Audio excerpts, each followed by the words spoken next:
Does AG1, the supplement formerly known as Athletic Greens, really work? Well, I know there's many people out there who love this green drink. I know I've heard from them over the years, and I also know there's others out there who feel just the opposite. But rather than giving you my opinion, what I'm going to do in this video is show you the actual clinical trials on AG1 and the results of those clinical trials and let you decide for yourself. So let's begin by looking at the supplement facts label for AG1. Here it is. As you can see, there are a lot of ingredients in this green drink. And while I won't go through every single one of them, I will call your attention to a few things. Technically, AG1 is considered high in several vitamins and minerals, including vitamin A, vitamin B12, and folate. This green drink also has a good amount of biotin too, which research shows can interfere with some lab tests. So if you are taking AG1 or biotin supplements, do talk to your doctor before you have blood work. The supplement facts label also tells us that AG1 is not a meaningful source of folate, potassium, or magnesium compared to foods. As you can see, AG1 also has several proprietary blends, but as with all proprietary blends, the actual ingredients of each of the ingredients in the blend is not known, and that makes evaluating them difficult. Okay, overall impressions aside, what does the actual research on AG1 tell us?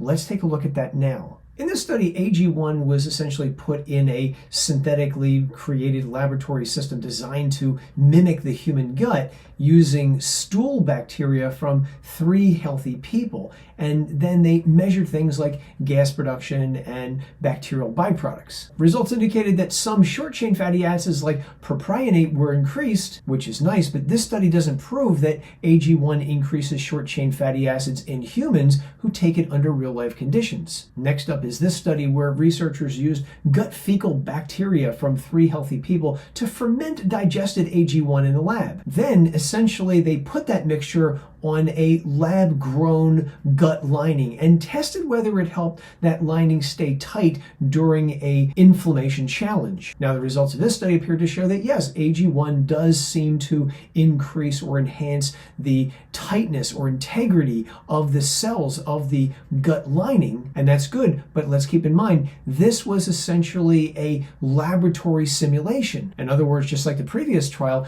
this study can't prove that AG1 improves gut integrity in human beings taking this green drink under real-life conditions. Another drawback to this study is that when they did do the inflammatory challenge, AG1 apparently failed to significantly improve any inflammatory markers. Now let's take a look at what happens when human beings take AG1, and let's begin with this clinical trial. It's a randomized placebo-controlled human trial where researchers wanted to see if taking 1 packet of AG1 every day for 4 weeks caused changes in the microbiome of healthy men and women, and whether it caused any digestive side effects or safety issues on blood work. And one other thing I like about this study is that the participants were instructed to not change their nutrition or exercise programs. So in other words, AG1 was the only different thing these people were introducing to their lives. Results. So what they call alpha diversity in the study, that's the overall variety of microbes in the gut, that didn't change significantly compared to people who took placebos. But AG1 did increase 4 types of bacteria, most of which are often considered to be beneficial. And it also reduced 1 type of bacteria,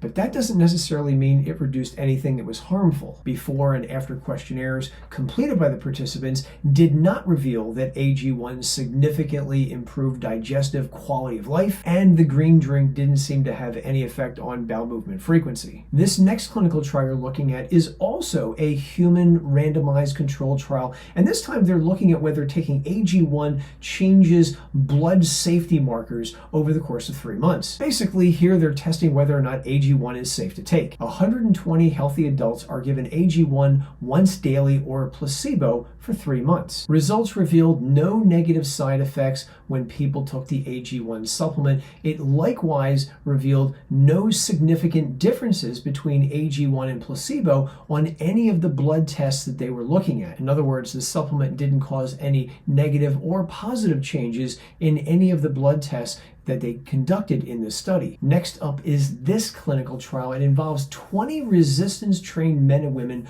who took AG1 or placebo daily for 2 weeks. Results of this clinical trial indicated that compared to when they took a placebo, AG1's nutrients helped these people meet more of their daily vitamin mineral targets, at least on paper, and the biggest improvements were seen in vitamins A, C, and E. And while that's good to know, also be aware that it appears that they calculated nutrient intake based on dietary recall and the nutrients that were found in the AG1 supplement. In other words, it doesn't appear that they directly measured vitamins or minerals in the blood, and that's an unfortunate drawback in my opinion. But even if it is indeed true that AG1 does raise levels of vitamins and minerals in the blood, the question I had when I read this study is, does it work better than a multivitamin? Okay, so if you've seen my videos before, you know I like tables. So here is a summary of the AG1 research I just presented, along with some other studies that I didn't mention. What we can say about the research so far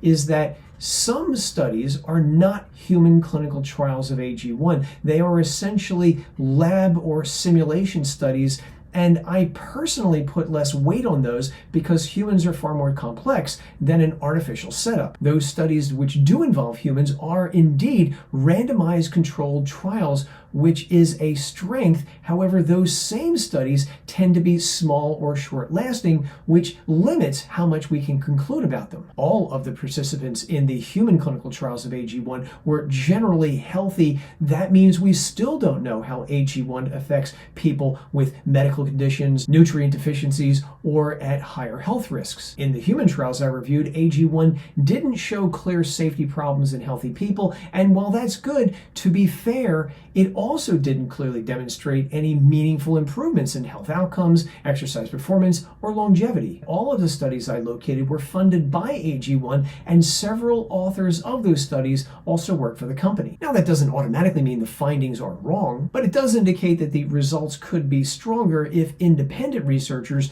took a look at AG1's benefits. And one more thing, I worked over 40 hours putting this video together and doing the research. I know, a lot longer than I thought it was going to take. So if this video benefited you, share it with your friends, and if you want to support my independent research, buy me a coffee. The link is below.